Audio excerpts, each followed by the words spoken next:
O trabalho escravo no Piauí e na Bahia estão liderando aí um ranking da lista suja do Nordeste. Nós temos, inclusive, informações mais detalhadas a respeito disso, que vai ser tema, inclusive, da minha entrevista com o procurador do trabalho, Edno Moura, ele que é coordenador regional de erradicação do trabalho escravo, enfrentamento ao tráfico de pessoas do Ministério Público do Trabalho no estado do Piauí. Doutor Edno, boa tarde, seja bem-vindo aqui ao Jornal do Piauí.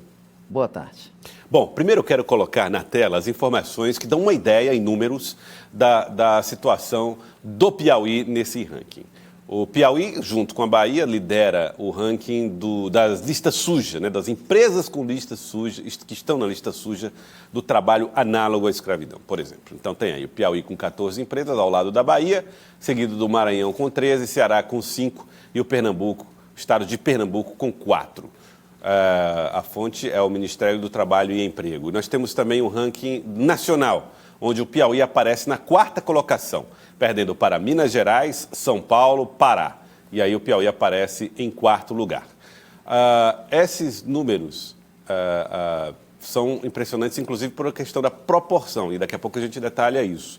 Tem atividades, vamos aí a outra informação, as atividades com maior número de empregadores inclusos na lista suja são produção de carvão vegetal, com 23 empresas, a criação de bovinos para corte, 22 empresas, serviços domésticos, 19, cultivo de café e extração e britamento de pedras. Então, são as que mais registram as irregularidades na contratação do emprego. Agora, doutor Edno, a gente vê, por exemplo, no ranking nacional, o Piauí aparecer na 4ª posição, mas se você levar em conta a proporção populacional, esse número pode ser considerado até um pouco mais grave, não é verdade?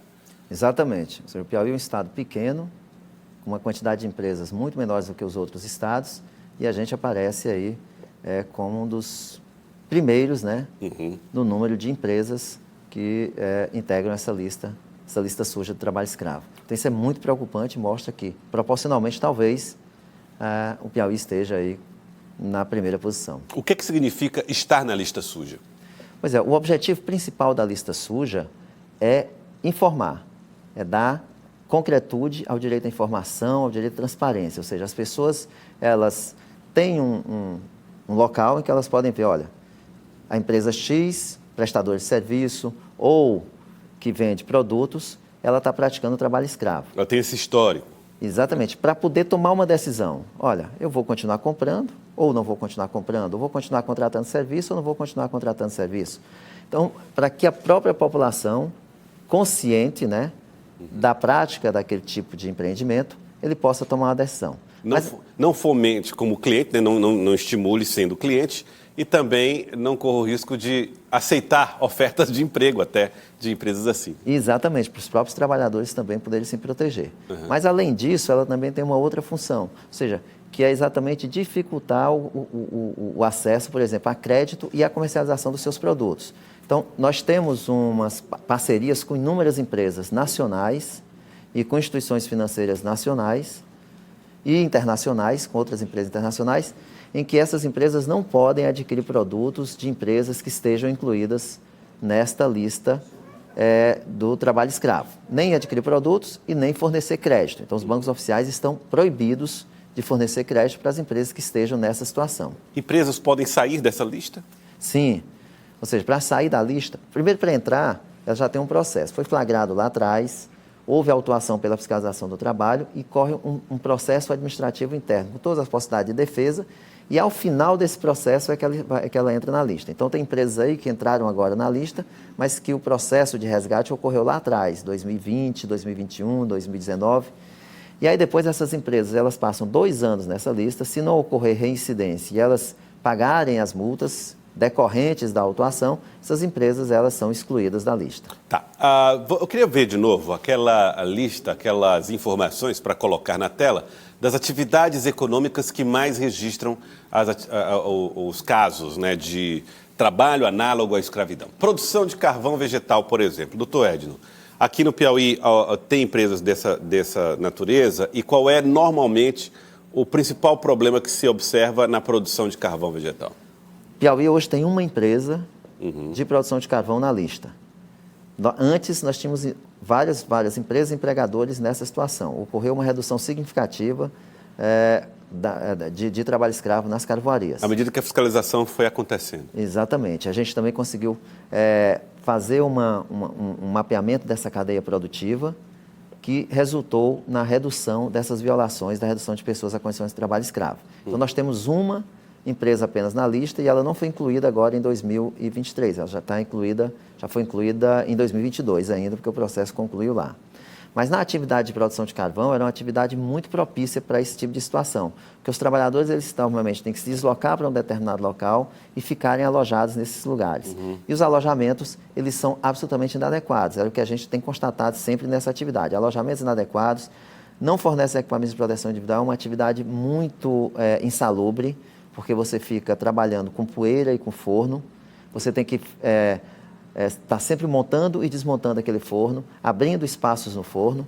Então, isso resulta numa atividade bastante insalubre, que esses trabalhadores não tinham nenhum tipo de equipamento de proteção. Além disso, as outras situações mais corriqueiras, como falta de instalação sanitária e a questão do pagamento também, que era muito inferior ao praticado no mercado formal. Nós vimos também que tem a atividade de gado de corte, que registrou casos, não sei se aqui no Piauí isso foi registrado, mas a gente imagina que aqui, até pelo desenvolvimento recente, né, a gente imagina que essa atividade seja cercada de muito profissionalismo. Exatamente, nós não temos nenhum caso de gado de corte no Piauí. Registrado na lista, não tem nenhum de gado aqui no estado. Das atividades que mais registram casos, qual é a que tem aqui no estado do Piauí? Aqui tem, e que é uma das atividades também que foi destaque nacional, aí é a atividade de extração de pedra. Extração de pedra, hoje, dessa lista, é a que tem mais casos, porque ocorreu o fenômeno a questão do período eleitoral também, resultou em muitos construção de calçamentos nos municípios e eles iam buscar nessas atividades precárias de extração de pedra nos municípios do interior do estado. Então, ainda vai aparecer muitas dessas empresas, porque em 2022 ocorreram muitos resgates e nem todas ingressaram ainda na lista. Então, podem entrar a partir de agora. E agora, essas empresas, por exemplo, você falou de empresas que têm contrato com o poder público, né, para fazer calçamentos. Estando na lista suja, esses contratos também deixam de existir? Elas não podem mais fazer contratos com o poder público? Exatamente. Estando na lista suja, elas não podem mais contratar com o poder público. É uma das consequências de constar da lista suja. Além da atividade de extração de pedra, nós temos casos também da extração da palha da carnaúba. Não é a maioria nesse ano do Piauí, mas nós temos também produtores da extração da palha da carnaúba, inclusive intermediários, aqueles proprietários de armazéns que fazem o último contato entre o produtor que explora e que tira a palha e a venda para a indústria. Tá. A indústria participa disso? A indústria, no nosso caso da atividade da carnaúba, a gente tem feito um trabalho muito interessante com relação à cadeia produtiva. O Ministério Público do Trabalho tem lutado muito para que essa cadeia continue sendo uma cadeia importante para o estado do Piauí, uma cadeia pujante e que ela continue se desenvolvendo. Porque a selha da carnaúba ela vai para o exterior, principalmente para a Alemanha, Estados Unidos, Japão e China. Então é muito importante que ela continue, a gente tem trabalhado com isso. Então a gente já envolveu a indústria neste processo. Então ela tem, embora diretamente ela não reduza ninguém à condição análoga de escravo, ela tem aquela obrigação de monitorar a sua cadeia produtiva. Então nós já assinamos termo de ajuste de conduta com a indústria, para que ela faça o monitoramento de seus fornecedores e evite esse tipo de violação. Talvez por isso tenha reduzido, né? Exatamente, a gente tem reduzido, elas têm que trabalhar, tem treinado mais os fornecedores, tem dado mais condições para que eles possam, inclusive, desenvolver. O que é ruim ainda, mas é outra história, é o preço que é muito baixo ainda. O preço que é pago, né? Do POP, que a indústria paga. E o Ministério Público pode trabalhar nesse sentido?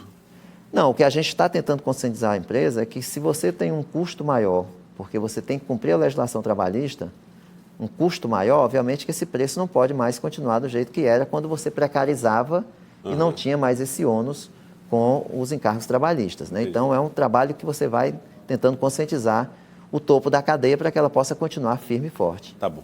Para a gente finalizar, o que é que o senhor acredita que a sociedade ou o Ministério Público podem fazer, ou o governo, estaduais e federais, federal, para que o Piauí saia dessa posição incômoda de liderança no ranking nordestino? Pois é, o que nós estamos precisando fazer aqui no Piauí é termos uma política pública para atacar aquelas vulnerabilidades desses trabalhadores. Então, nós precisamos de uma política de atendimento às vítimas que nós, infelizmente, não temos.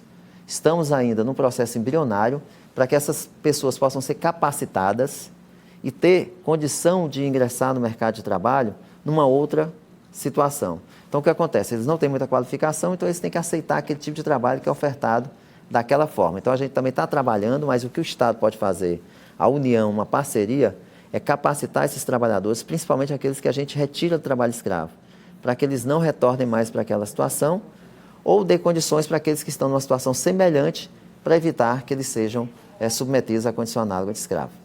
Eu quero agradecer ao senhor, doutor Edno, procurador do Trabalho. Muito obrigado pela participação aqui no Jornal do Piauí.